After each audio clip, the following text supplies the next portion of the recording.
یکتوت رشید ګړی اوسیدونکي ګنده موسی او د جهانزیب اکثر په خپلو کې څه معامله وه؟ آیا دا دواړه کسان د یو بل د لاسه قتل شوي دي او که څه وجه وه؟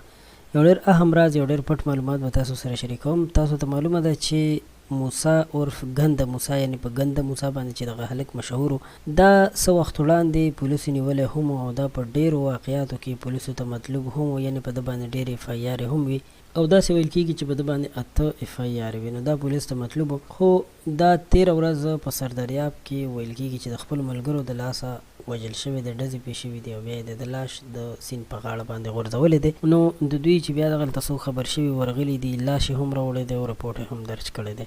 ډېر کسان دا وایي چې دا د جهانزیب اکثر کسانو وژلی دی ځکه چې ده څه وخت وړاندې په هغه باندې ډزې کړې وې او هغه یې په ډېر بې دردۍ سره وژلی و. خو ځینې خبرې هسې پروپیګنډې هم وي، هسې د خلکو د خپلې خېټې خبرې وي او جوړې کړي وي، په هغې کې هېڅ حقیقت هم نه وي. نن سبا خلک په ټیک ټاک باندې او په نور سوشل پلیټفارم باندې د فالوینګ اخیستو دپاره داسې مختلف قسم کارونه، مختلف قسم حربې استعمالوي چې په هغې سره سړی حیران شي، ځکه چې تر اوسه پورې معلومه نه ده چې آیا د دې دواړو پارټیانو رښتیا یو بل وژلي دي او که نه، دا هسې خلک دروغ جوړوي.